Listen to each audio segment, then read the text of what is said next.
I want you to imagine being forced to leave your home country. You don't have a choice, you have just been claimed as property. You are sold to a European slave trading company in exchange for goods. You are taken away from everything you know, family, friends, your home, and you're being taken overseas to the Americas. When you get on the ship, they cram you in with 700 other slaves under the main deck. There isn't enough room to stand up, so everyone must lie down for the majority of the trip. There's barely enough room to stretch your legs out fully. It's crowded, uncomfortable, and it's going to be a long trip. This was only the beginning of harsh conditions for African slaves being moved from Africa to the Americas. Slaves were given the minimum amount of food and water. If there was a shortage of food, slaves would stop being fed. Many died from starvation and dehydration. Slaves were abused and mistreated by crewmen.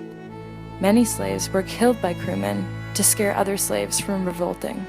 Diseases such as smallpox, measles, malaria, and hookworms spread quickly on slave ships. Some vessels lost up to 350 slaves because of disease. The heat and smell caused many Africans to go mad and attempt suicide by jumping overboard. However, crewmen would try to prevent suicide as much as possible, as every slave was treated as a product to gain profit. The more slaves a crew had at the end of their voyage, the more profit they would make.